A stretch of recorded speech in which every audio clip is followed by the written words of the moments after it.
नमस्कार दोस्तों, स्वागत है आपका Ravi Singh fantasy YouTube channel में। दोस्तों, ग्रांड लीग की टीम में एक चीज़ जानना होता है हमेशा, सिलेक्शन पर्सन।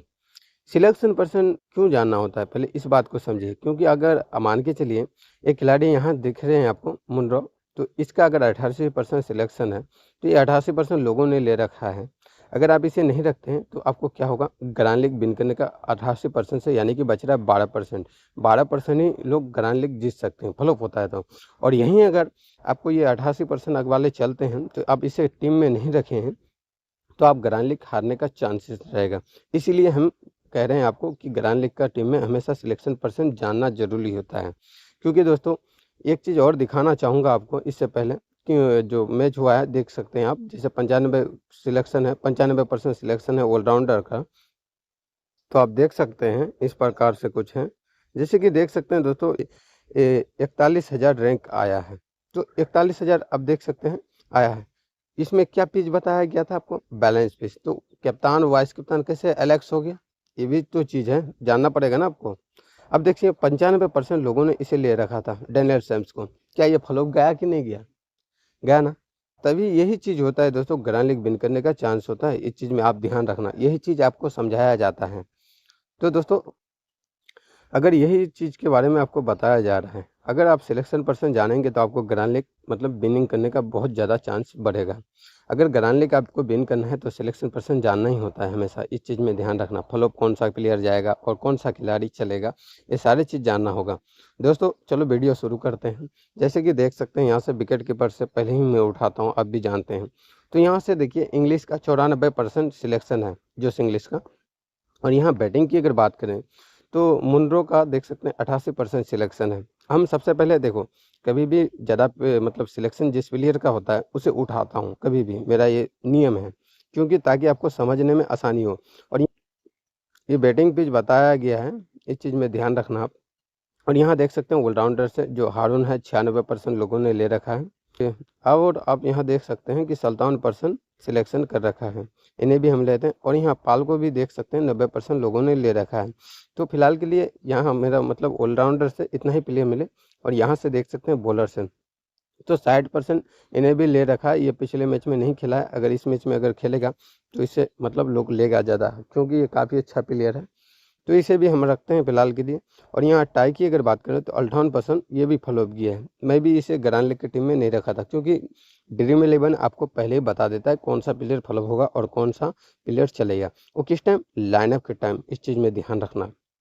और यहाँ से देख सकते हैं 86% है। तो इस प्रकार से कुछ मिले। और यहाँ से देख सकते हैं 55% है, यानी कि 55% जो खिलाड़ी है। अब ये यहाँ पे एक बात आता है आपको, अगर ये 55% ही रहा इसका सिलेक्शन जिस टाइम आप मैच खेलोगे कल, यानी कि 10 तारीख को ये खेला जाएगा, तो आप इसे ग्रांड लीग की टीम में जरूर रखना।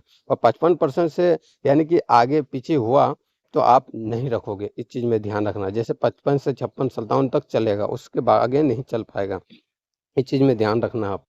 जैसे आप देख सकते हैं कुल खिलाड़ी हमारे पास 10 हो गया। यहाँ 10 खिलाड़ी जो है, ये 10 खिलाड़ी के अंदर पूरा 10 खिलाड़ी ग्रांड लीग की टीम में नहीं आ सकता, ये मैं गारंटी के साथ कह सकता हूँ आपको, बिल्कुल नहीं आ सकता है। तो दोस्तों इस वीडियो में हम यही जानेंगे कि कौन सा खिलाड़ी फ्लॉप होगा और कौन सा खिलाड़ी चलने का चांस रहेगा। तो दोस्तों सबसे पहले यहाँ विकेट कीपर की अगर बात करें तो सबसे पहले 94% लोगों ने ले रखा है जोश इंग्लिश को। तो आपको इसको इस मैच से ड्रॉप करना है, इस चीज़ में ध्यान रखना अगर आपके पास हिम्मत है तो। क्यों, 94% ने लोगों ने ले रखा है। जरूरी नहीं है बैटिंग पीछे है तो ये इंग्लिश ही चलेगा, कोई ज़रूरी नहीं होता है।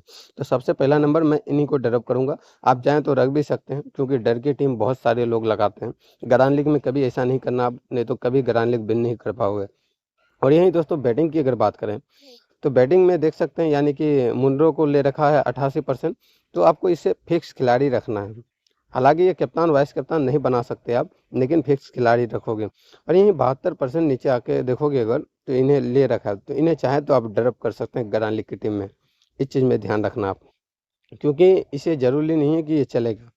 और यहाँ ऑलराउंडर की अगर बात करें तो ऑलराउंडर में सबसे ज़्यादा आपको दिक्कत आएगा कि कौन सा प्लेयर को लें और कौन सा प्लेयर को ड्रॉप करें।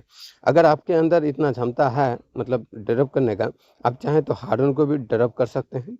और आप चाहें तो यहाँ से देख सकते हैं पाल है, तो पाल को नहीं ड्रॉप करना आप, क्योंकि पाल जो है इस मैच में देने वाला है पॉइंट, यानी कि ड्रीम टीम में आ जाएगा।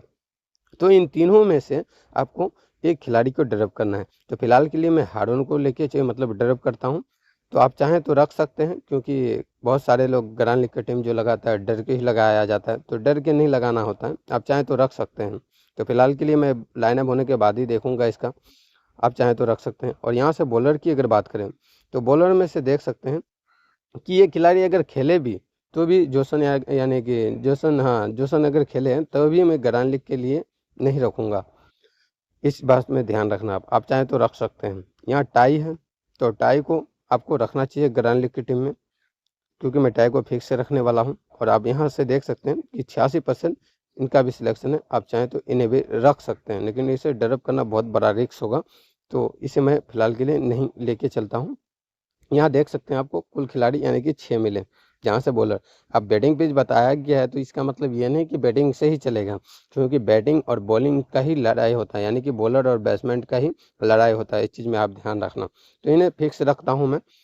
अब यहाँ आता है टर्म प्लेयर की बात। टर्म यानी कि आप जान सकते हैं, यानी कि जो 40% से कम सिलेक्शन होते हैं वो होते हैं, यानी कि 40%, यानी कि 1 से नहीं 40% तक वो होते हैं। आप चाहें तो ग्रांड लीग की टीम में यहाँ यानी कि सैम विलियम्स है, जो 37% सिलेक्शन लोगों ने कर रखा है और 29 पॉइंट दे रखा है, तो इसे रखना है पहला नंबर में। और यहाँ चाहे तो 9% इस खिलाड़ी का है सिर्फ सैम का, तो आप चाहें तो इसे भी ग्रांड लीग की टीम में ट्राई कर सकते हैं। इस चीज़ में ध्यान रखना, लेकिन रिस्क है, ओपनिंग करता है, आप चाहें तो रख सकते हैं और नहीं भी रख सकते हैं, कभी कभार ओपनिंग भी करता है, इस चीज़ में ध्यान रखना। तो यहाँ रख सकते हैं इस प्रकार से। और यहाँ देख सकते हैं, और यहीं अगर बैटिंग की अगर बात करें तो बैटिंग में देख सकते हैं मैट मिल जाएंगे, जो 14% सिलेक्शन स्लिप है। बहुत मैच से फॉलो रहा है ये 4-5 मैच से, तो इन्हें भी आपको ग्रांड लीग की टीम में रखना चाहिए। और यहीं दोस्तों जैक की अगर बात करें तो 49% सिर्फ सिलेक्शन कर रखा है, तो आप चाहें तो इसे ग्रांड लीग की टीम में रख सकते हैं, क्योंकि ग्रांड लीग की टीम में आपको रखना ये सब प्लेयर को जरूरी होता है। और यही नीचे आओगे तो 40% सिलेक्शन मिल जाएंगे, जो इसका जो 34 पॉइंट दिया है। आप चाहें तो ड्रॉप भी कर सकते हैं, लेकिन मैं इसे फिलहाल के लिए रखना पसंद करूंगा, तो बाद में इसके बारे में बात करेंगे, क्योंकि नीचे दिया गया है। एक चीज़ ध्यान रखना, जो प्लेयर का नीचे दिया जाता है तो वो प्लेयर चलता है, इस चीज़ में ध्यान रखना आप। तो इसे चाहें तो आप रख सकते हैं, तो फिलहाल के लिए मैं नहीं रखूंगा। और यहीं ऑलराउंडर की अगर बात करें तो ऑलराउंडर में से आप अगर किसी प्लेयर को आप ड्रॉप करते हैं तो इनके जगह यानी कि ऑलराउंडर कौन सा खिलाड़ी को आपको लेना है, अगर को आप नहीं लेना है इस मैच में, आपको अगर को नहीं लेना है, इसमें लेना है किसको आपको, यहाँ देख सकते हैं, यानी कि 24% यानी कि कूपर का है, तो इसे रखना है ग्रांड लीग की टीम में। लेकिन रखोगे, लेकिन फिर कप्तान वाइस कप्तान नहीं बनाओगे आप इसे, यहाँ इसे रखना है आपको। तो फिलहाल के लिए मैं इसे रखता हूँ। और यहाँ बॉलिंग की अगर बात करें तो बॉलिंग को जैसे मेरे पास जगह कम है, यानी कि आप देख सकते हैं, तो यहाँ से मैं 86% वाले को अभी ड्रॉप करता हूँ फिलहाल के लिए आपको समझाने के लिए। तो आप चाहें तो रख सकते हैं इसे। तो यहाँ देख सकते हैं कि 16% सिलेक्शन है, इन्हें भी आप चाहें तो ग्रांड लीग की टीम में रख सकते हैं। क्लियर है, आप भी जानते हैं 64 पॉइंट दिए हैं, इन्हें भी रख सकते हैं ग्रांड लीग की टीम में। और यहाँ देख सकते हैं, मतलब किसी प्लेयर को ड्रॉप करके आप रख सकते हैं बैटिंग से या ऑलराउंडर से। और यहाँ देख सकते हैं कि यानी कि 19% सिलेक्शन है, आप भी जानते हैं कि काफ़ी अच्छा प्लेयर है, तो इन्हें भी रखना चाहिए आपको। आप कोशिश करोगे बॉलर और बैटिंग के साथ मतलब ज़्यादा जाने के लिए, तो मैं इन्हें फिलहाल के लिए रखता हूँ। अगर इन्हें रखोगे तो आपको टाई को रखोगे कि नहीं रखोगे, ये भी आपके मन में सवाल आएगा, तो आप रखना, जरूर रखना, इसे ग्रांड लीग की टीम में रखना चाहिए, क्योंकि ये काफ़ी अच्छा प्लेयर है, नहीं चला है तो इसे लोग नहीं लेता है, इस चीज़ में ध्यान रखना। क्योंकि अगर यही प्लेयर अगर चलता तो सब मतलब इसके पीछे भागता। तो फिलहाल के लिए दोस्तों इतना ही होगा। तो कप्तान वाइस कप्तान की अगर बात करें तो कप्तान वाइस कप्तान देख सकते हैं कुछ इस प्रकार से बनाया जाएगा ग्रांड लीग की टीम में। जैसे कि आप यहाँ से देख सकते हैं कि जैक, अगर आप चाहें तो सबसे पहला नंबर जैक को कप्तान बना सकते हैं। और यहीं मुनरो की अगर बात करें तो मुनरो को वाइस कप्तान भी ले सकते हैं आप चाहें तो। और यहाँ से देख सकते हैं अगर इस प्रकार से आप बना रहे हैं जैक को कप्तान, तो और यहाँ 55% जो सिलेक्शन है, यानी कि इसे भी वाइस कप्तान रख सकते हैं जो बॉलर है। इस प्रकार से ग्रांड लीग की टीम में जा सकते हैं आप। और एक चीज़ और बताना चाहूँगा आपको, अगर इस प्रकार से और भी ग्रांड लीग की टीम में यानी कि मैट है, जो आप चाहें तो वाइस कप्तान इन्हें रख के और कप्तान जो है इन्हें भी बना सकते हैं। 9% सिलेक्शन है सिर्फ इसका, और काफ़ी लोग इस सब में प्लेयर में भरोसा नहीं करते हैं, लेकिन ग्रांड लीग का टीम ऐसा ही होता है। और भी आपको कप्तान वाइस कप्तान का जरूरी पड़ेगा। और यहाँ से देख सकते हैं कि जैसे ऑलराउंडर से मैंने बताया था हारून को, तो मैंने उससे ड्रॉप कर रखा हूँ, तो आप चाहें तो उसे भी वाइस कप्तान बना सकते हैं, लेकिन उसका चांसेस नहीं रहेगा। यहाँ से और कई सारे खिलाड़ी मिल जाएंगे, सैम विलियम्स भी मिल जाएंगे, कप्तान वाइस कप्तान, इस प्रकार से भी बना सकते हैं आप, या इस प्रकार से भी बना सकते हैं।